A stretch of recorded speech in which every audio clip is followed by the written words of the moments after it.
talk for too long. I just want to fill y'all in, maybe fill in the edges a little bit about SSP.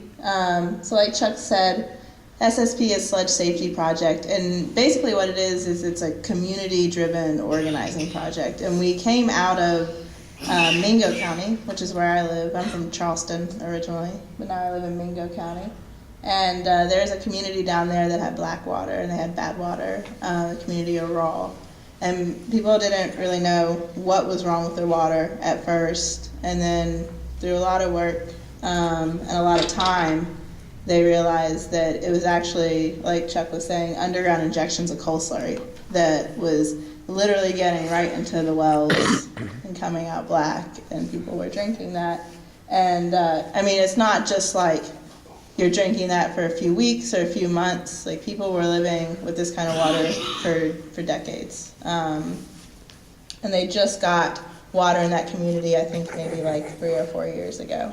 So it's not like the solutions have come really recently either. So we started organizing in Raw, and then we found Printer, which Chuck talked about a bunch. But basically what we realized is that the issue of slurry is not just in a community here and a community there.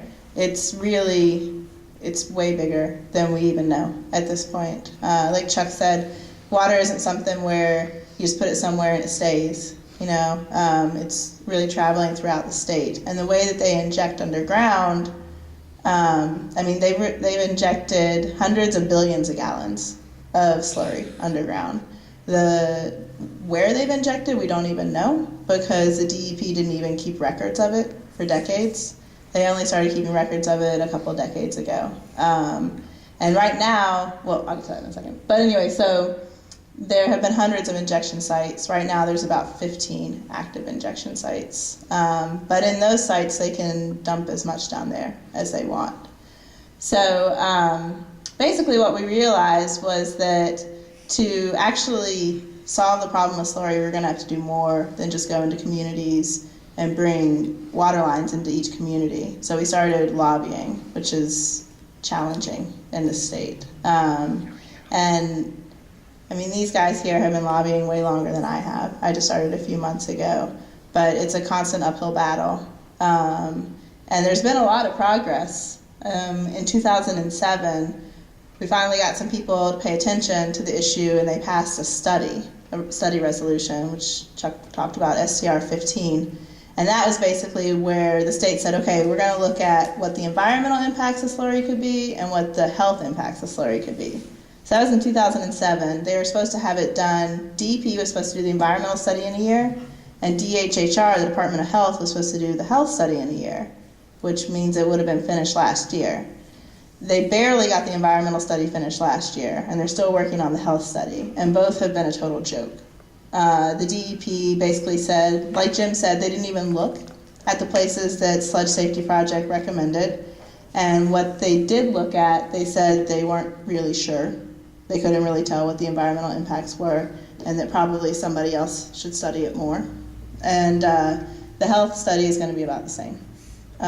They're basically, with the health study, they're taking whatever data people will give them, but the problem with the health impacts of slurry is that we don't really know what the health impacts of slurry are yet. It really is something that needs a major study, which means money, which the state doesn't want to do. So we don't have much hope for the health study. So what we've been doing while this study has been going on is continuing to lobby for, like Chuck said, a ban on injections and impoundments. Basically what that would mean that at the prep plants where they clean the coal, they would have to do one extra step, which is, so they clean the coal, they wash it, like he said, they skim off the coal from the top, and then with that extra water, if they wanted to, they could press it out. They could do another step called a dry processing filter press step, which they used to do back in like the 80s. The prep plants used to do, but then it was cheaper to just dump it underground, and so they stopped doing that. And so what we're asking is for them to switch back to that process, or to switch to some other process. To be honest, we don't really care, as long as it doesn't leave us with wet slurry that gets into the groundwater. And what we've seen is that it would probably add about a quarter to 50 cents to the ton of coal. And I won't even get into the like economics of coal. I don't know that well, but suffice to say, like, the coal companies make a lot of money. They're not having that rough of a time. And so what we say is, a quarter on a ton of coal isn't really that much if it's going to save people's lives, and it's going to save the state millions of dollars in putting water lines into all these communities. Because that's what's happening now, is it's community after community. Literally, if we had the capacity, we could find new communities every month that have slurry problems. And all these communities are on well water, and it's a huge expense to put water lines into them. So anyway, what we do as SSP is we go out into those communities, we try to help people who have bad water, and then we also try to work at the state level to get these bills passed. And we've had some people in the legislature who've been on our side, which is hard. This is a really coal-friendly legislature. The legislature in, I think, October or November, passed a resolution that was basically like, we heart coal.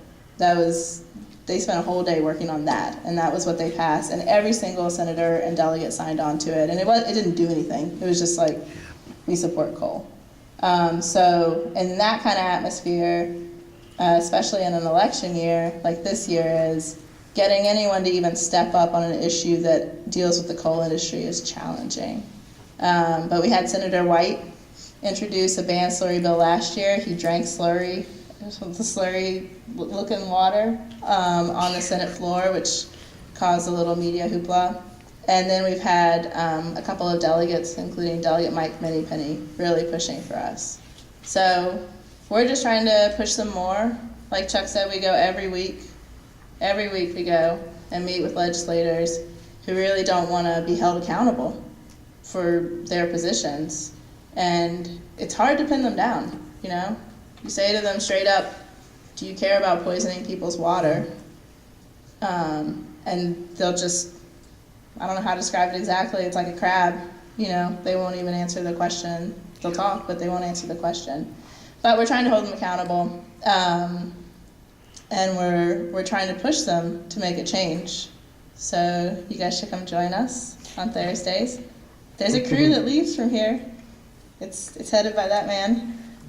So y'all can carpool, and it's fun sometimes. Sometimes. I like cafeteria food.